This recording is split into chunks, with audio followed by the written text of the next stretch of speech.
Bonjour à vous. Donc aujourd'hui, nous allons commencer par cette très belle photo qui a été faite par une de mes collègues qui se prénomme Eva. Eva a un don de faire apparaître sur ses photos des choses magnifiques. Et en l'occurrence, sur cette photo, on voit cette forêt qui reprend vie grâce à la lumière du soleil qui est derrière. Et c'est vraiment extraordinaire parce que on a l'impression en fait que les plantes qui sont dans le rayon de la lumière sont en train de renaître. Et j'ai trouvé cette photo magnifique pour cela. Et c'est ce que nous allons étudier aujourd'hui. Prendre vie à la lumière de Dieu. Nous allons commencer cette étude par une recherche scientifique concernant la pousse d'une plante. Ici, vous pouvez lire avec moi: la science des végétaux nous explique que les semences renferment un embryon bien différencié provenant d'un ovule fécondé.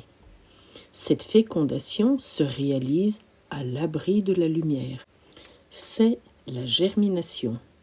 La germination permet le développement d'un nouvel organisme qui prendra forme selon les espèces. Donc, en fonction des différentes espèces des plantes, bien évidemment, la germination ne sera pas la même. Elle sera plus ou moins longue, elle sera plus ou moins sous terre. Voilà, tout dépend de l'espèce végétale. Il en est de même pour l'homme, qui lui reste 9 mois à l'abri dans le ventre de sa mère. Donc ici, nous mettons en valeur, nous mettons en lumière, c'est le cas de le dire, le fait que la germination, la procréation, le début, le point de départ se fait à l'abri de la lumière. Il y a une transformation de la matière première, j'ai envie de dire. En l'occurrence, là, la matière première, c'est une graine qui, elle, va mourir et se transformer. En ce qui concerne les êtres humains, c'est un ovule et un spermatozoïde qui se réunissent et les deux vont d'une certaine façon mourir à eux-mêmes et permettre la transformation de la vie, la transformation de l'être humain. Une fois que la croissance est jugée suffisante, le processus de croissance de l'organisme vivant ne pourra se réaliser qu'à la lumière. Et c'est là où tout commence. C'est-à-dire qu'une fois que la maturation de la germination est faite, alors, à ce moment-là, il y a besoin de la lumière. La lumière, en ce qui concerne la germination, les végétaux, la lumière du soleil, bien évidemment. Mais pour nous, nous enfants de Dieu, c'est la lumière de l'Éternel qui va permettre à l'enfant de Dieu de prendre vie. Le chapitre 60 d'Ésaïe, verset 19 nous dit: « Ce ne sera plus le soleil qui te servira de lumière pendant le jour, ni la lune qui t'éclairera de sa lueur. Mais l'Éternel sera ta lumière, à toujours. Ton Dieu sera ta gloire. » Ce verset dit explicitement que l'Éternel est la lumière qui va venir pour nous éclairer. Ton Dieu, l'Éternel, sera la lumière pour toujours. Cette lumière dont nous avons besoin pour pouvoir vivre, pour pouvoir être régénérés, pour pouvoir être en forme et éclairés. C'est notre lumière pour aller sur le sentier de la justice. C'est vraiment cette lumière qui va nous conduire. Souvenez-vous, le peuple d'Israël, dans le désert, ils avaient cette nuée devant eux, cette lumière la nuit, et en permanence ils étaient éclairés pour pouvoir avancer. Et nous avons cette lumière qui est là en permanence vers nous. C'est la lumière, Et nous allons voir dans le verset suivant qui est la lumière. Vous connaissez ce chapitre, Jean 1, verset 6. Il y eut un homme envoyé de Dieu, son nom était Jean. Il vint pour servir de témoignage, pour rendre témoignage à la lumière, afin que tous croient par lui. Il n'était pas la lumière, mais il parut pour rendre témoignage à la lumière. Cette lumière était la véritable lumière qui, en venant dans le monde, éclaire tout homme. Nous savons qui est la lumière. La lumière, c'est Jésus. Jésus qui, depuis toute éternité, a créé les cieux et la terre. De Jésus, souvenez-vous, Béréchit, du Réchit, du premier-né. Et qui est le premier-né? C'est Jésus. Jésus est la lumière du monde. Et cette lumière est venue sur terre à un moment donné pour pouvoir éclairer le monde et leur dire « Je vais venir vous sauver. À partir de maintenant, tous ceux qui croiront en moi seront sauvés. Tous ceux qui croiront en moi seront nés de nouveau. Et si vous naissez de nouveau, vous régénérez toutes vos cellules, vous êtes transformés, vous êtes éternellement vivants. Et c'est la lumière qui est Jésus qui permet d'être régénéré complètement, de vivre à la lumière, par la lumière, pour l'éternité. Dans le verset suivant, il est écrit dans Jean 1, 10, « Elle était dans le monde et le monde a été fait par elle. Le monde ne l'a point reçue. » Et oui, le monde n'a pas reçu le Seigneur Jésus, n'a pas reçu la lumière. Mais à tous ceux qui croient, qui ont voulu croire que Jésus était la lumière, Dieu leur a donné le pouvoir de devenir enfants de Dieu, d'être un nouveau-né, une nouvelle créature.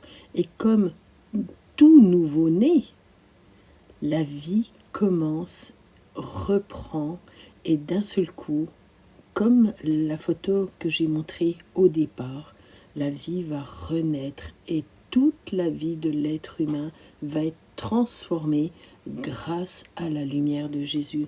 Il ne peut pas y avoir de vie s'il n'y a pas la lumière de Jésus. C'est vraiment important de le comprendre.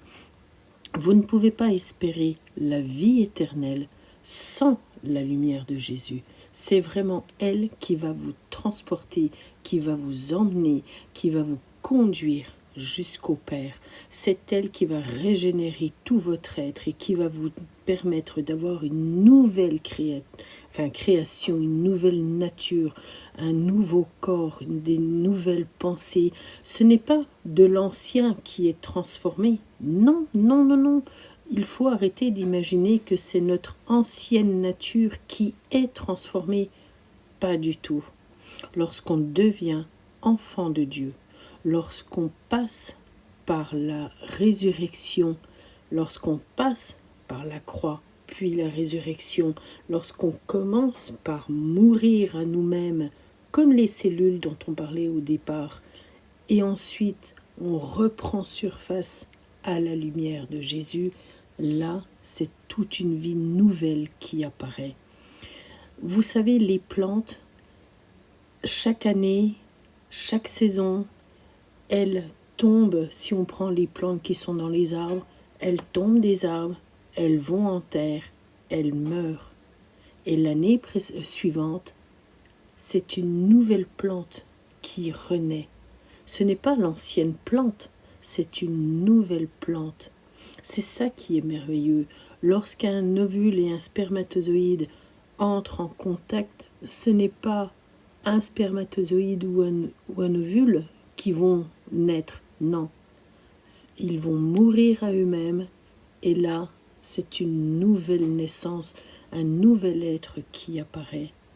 Il en est de même pour l'enfant de Dieu. L'enfant de Dieu meurt à la croix il meurt vraiment à la croix grâce à Jésus. Et puis, il renaît.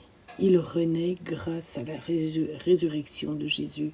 Et là, dès le moment où il naît, c'est la lumière de Jésus qui descend sur lui et qui l'accompagne jusqu'au dernier jour. Oui, le bonheur et la grâce m'accompagneront jusqu'au bout, jusqu'à la fin, jusqu'à l'éternité de toute façon, puisque de toute façon, même quand on sera près de Dieu, on aura la lumière en permanence avec nous. Cette lumière ne nous quittera plus jamais. C'est une lumière qui est apaisante, c'est une lumière qui est véritable. Vous savez, en 2021, j'ai eu la chance de pouvoir vivre quelque chose de vraiment merveilleux. J'allais pour m'endormir et j'ai tout simplement éteint ma lumière parce que je voulais m'endormir. Et à un moment donné, j'ai vu vraiment dans ma chambre apparaître une lumière extraordinaire qui est entrée dans ma chambre. Elle a pénétré ma chambre, elle a envahi ma chambre. Et c'était impressionnant. D'ailleurs, à ce moment-là, je vais être sincère avec vous, j'ai vraiment cru que c'était l'enlèvement. Et je me suis dit, waouh, mais c'est pas possible, ça y est, on s'en va. J'étais vraiment sûre que c'était l'enlèvement. Et ça a duré quelques secondes, je ne pourrais pas dire exactement combien de temps ça a duré. Et puis, d'un seul coup, elle est partie. J'admets que sur le coup, je me suis dit, non, c'est pas possible, j'ai loupé l'enlèvement. J'ai eu très très peur. Je m'en souviens encore aujourd'hui parce que j'ai appelé mon mari qui n'était pas à côté de moi à ce moment-là. Je l'ai appelé, je lui ai dit, mais est-ce que tu es là? Est-ce que tu es là? Parce que j'ai vraiment cru qu'il était parti et que moi, j'étais pas partie. J'ai eu très peur, je l'admets. Même si je ne devrais pas avoir peur puisque je suis enfant de Dieu. Mais voilà, tout ça pour vous dire que vraiment, cette lumière, elle est magnifique. Elle est merveilleuse, elle est apaisante, elle rayonne de mille éclats. C'est quelque chose de merveilleux, vraiment, je vous le dis, c'est quelque chose de merveilleux. Et je souhaite à toute personne sur terre de vivre la lumière de Jésus. Je souhaite à toute personne de vivre la paix que donne cette lumière. C'est quelque chose d'incroyable que de vivre la paix, l'amour et la lumière de Jésus. Quelque chose qui régénère tous les jours en permanence. On a beau être dans une fatigue profonde, l'Éternel est là et il régénère, et il régénère, et sa lumière est là et elle se pose sur nous. Et l'Éternel nous dit, je suis avec toi, ne t'inquiète pas, ne t'inquiète pas. Et il nous régénère, ses bontés sont là tous les matins, ses merveilles, ses bénédictions descendent sur nous tous les matins. Le pain quotidien est là tous les jours, le pain c'est Jésus, le pain c'est la lumière, c'est notre Seigneur. Il est là tous les jours auprès de nous. Prendre vie à la lumière de Dieu, c'est impressionnant. C'est vraiment une vie qui se met à pousser et à grandir et elle devient merveilleuse. Voilà ce que je voulais vous dire sur la lumière de Dieu. À très bientôt. Que Dieu vous bénisse.